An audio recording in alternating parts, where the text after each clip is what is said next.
আমরা দীর্ঘদিন ডিম সবজির বিল পাচ্ছি না। আমরা ৮,২০০ টাকা অনারিয়াম পাই। সেই টাকায় আমরা এই সরকারের এই বড় একটা যোগ্য প্রতি মাসে আমরা এই সহযোগিতাটা সরকারকে করছি।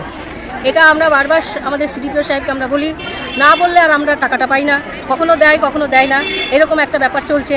আমাদের যে অনারিয়ামটা সেটাও ঠিক টাইমে পৌঁছায় না, সবসময় প্রতি মাসের একটা ডেটে যে আমরা অনারিয়ামটা পাবো সেটাও হয় না, দেখা যায় মাসের ৫-৭ তারিখ হয়ে যাচ্ছে। ঘটনাস্থল নদিয়ার তেহট্টের ১ নম্বর ব্লক। তেহট্টের সমস্ত অঙ্গনওয়াড়ি কর্মী এবং তাদের সহকারীদের অভিযোগ, অঙ্গনওয়াড়ি কেন্দ্রে যে ডিম ও সবজি খাওয়ানো হয় তা মূলত তাদের কিনতে হচ্ছে নিজেদের গ্যাটের পয়সা খরচ করে। মাসের শেষে সেই টাকা সরকারি দপ্তর থেকে যে সময়ে পাওয়ার কথা সেই সময় টাকা আসছে না। এদিকে সাম্প্রতিক মূল্যবৃদ্ধির বাজারে ডিম আর সবজির দাম যেভাবে বাড়ছে সেই তুলনায় অনেকটাই কম টাকা দিচ্ছে সরকার। সে কারণে অনেক সময় অঙ্গনওয়াড়ি কর্মীদেরই এই বাড়তি খরচ বহন করতে হচ্ছে। আমরা যে ডিম সবজিটা সাপ্লাই দিচ্ছি সেই ডিমের দাম এবং সবজির দাম তার যে রেট সেই রেট অনুযায়ী আমরা পাচ্ছি না। এখন প্রায় ৮ টাকা করে ডিম আমরা প্রত্যেকটা বাচ্চাকে সপ্তাহে প্রায় ৫ টাকার উপরে বেশি দিচ্ছি একটা বাচ্চাকে। তাহলে প্রতিটা বাচ্চাকে আমার যদি দিতে হয়, ধরুন আমার ৫০টা আছে, তাহলে ৫ টাকা করে তাদের বেশি হয়ে যাচ্ছে, প্রায় ২৫০ টাকা বেশি হচ্ছে সপ্তাহে। তাহলে আমার এটা ১ মাসে তাহলে আরও বেশি হয়। তাহলে এই যে আমাদের ডিমের যে দাম সরকার দেয় ৬.৫ টাকা করে, অথচ আমরা তাকে দিচ্ছি এখন প্রায় ৮ টাকা করে। তাহলে এখানে আমাদের বিরাট একটা ঘাটতি পড়ে যাচ্ছে, মেয়েরা আর সামলাতে পারছে না। তার মধ্যে আমাদের সেই ডিম সবজির বিলটা আমরা প্রতি মাসে পাচ্ছি না। আমার একটা বক্তব্য আমি এর আগে আমাদের সিডিপিওকে জানিয়েছিলাম যে আমাদের প্রাইমারি স্কুল, হাই স্কুল, সেখানে আপনাদের ডিম সবজির বিল যারা চালায়, মিড ডে মিল চালায়, তাদের অ্যাকাউন্টে আগে টাকাটা ঢুকে যায়, অথচ আমরা মাত্র ৮,২০০ টাকা করে পাই।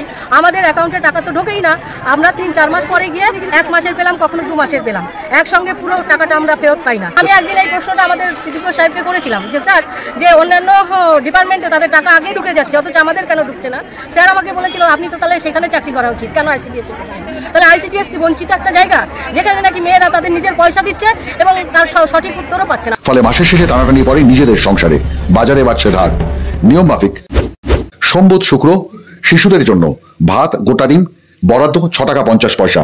প্রসূতি মায়ের জন্য বরাদ্দ ভাত, গোটা ডিম আর সবজি বরাদ্দ ৭ টাকা ৩৪ পয়সা। মঙ্গল, বৃহস্পতি, শনি শিশুদের জন্য বরাদ্দ সবজি, খিচুড়ি এবং অর্ধেক ডিম, অর্থ বরাদ্দ ৪ টাকা ৩৪ পয়সা। আর প্রসূতি মায়েদের জন্য সবজি, খিচুড়ি, গোটা ডিম, অর্থ বরাদ্দ ৮ টাকা ১৩ পয়সা।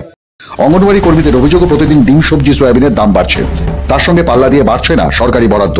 অন্য রাজ্যের সরকারগুলি কেন্দ্রীয় সরকারের সমপরিমাণ বরাদ্দ দিয়ে ঘাটতি মেটায়, কিন্তু এ রাজ্যে সেই উপায় নেই, আর টাকাও আসে দেরি করে। নেই কোনো সুপারভাইজার। অঙ্গনওয়াড়ি কর্মীদের এই নিত্য কাজের পাশাপাশি সুপারভাইজারের কাজও করতে হচ্ছে। প্রতি বছর অঙ্গনওয়াড়ি কর্মীদের ইউনিফর্ম দেওয়ার কথা থাকলেও ২০১২ সালের পর থেকে মাত্র ৩ বার ইউনিফর্ম পেয়েছেন রাজ্যের অঙ্গনওয়াড়ি কর্মীরা। রাজ্য সরকার জানিয়েছিল প্রত্যেক অঙ্গনওয়াড়ি কর্মীকে একটি করে স্মার্টফোন দেওয়া হবে, যাতে সমস্ত হিসেব অনলাইনে আপ টু ডেট থাকে। সেই ফোনের টাকাও দেওয়া হয়নি, সবাই নিজের ফোন থেকেই কাজ সারেন।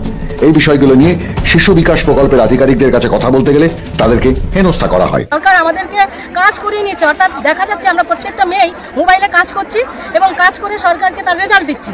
দেখাতে কি হচ্ছে, সরকার সেই আমাদের মোবাইলটা দিয়ে দিয়েছে, আমার মনে হচ্ছে তাই সরকার আমাদের মোবাইল দিয়ে দিয়েছে। আমরা যেহেতু কাজ করছি, মোবাইল ছাড়া তো কাজ করা যায় না, তাহলে অথচ আমরা টাকাটা পাইনি।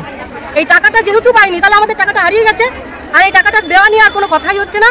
সিডিপিও বা আমাদের এসডিও অফিসার কেউ আমাদের এদের সঠিক উত্তর দিচ্ছে না। তাহলে আমাদের সেই টাকাটা কোথায় গেল? মোবাইলের একটা দাম, স্মার্টফোনের যে দামটা আছে সেটা আমাদের দেওয়া উচিত, তাহলে আমরা কি করে এটা করবো? তারপর আরেকটা কথা, নেটের যে বিষয়টা আমাদের তো ঠিকঠাক দিচ্ছে না। এটা আমাদের আগের দিদিও বলেছে যে নেটের যে টাকাটা সেটা সরকার আমাদের দিচ্ছে না। এমনকি কিছুদিন আগে আমরা স্পেশাল চাইল্ডের যে একটা সার্ভে করেছিলাম, সেই সার্ভে প্রত্যেকটা বাচ্চার একটা করে পেজ লাগবে। সেই একটা পেজের জায়গায় একটা না দুটো করে পেজ লাগবে। তাহলে সেই পেজের ক্ষেত্রে আমরা সেগুলো নিজেরা জেরক্স করে বা আমরা কিনে তারপরে আমরা সেটা করছি। তাহলে একটা সেন্টারে যদি ৫০টা বাচ্চা থাকে, তাহলে ৫০টা পেজ তাকে কিনে তারপরে দিতে হচ্ছে। তাহলে এটা আমরা সরকারকে সেবা দিচ্ছি আমাদের ঘরের টাকা দিয়ে?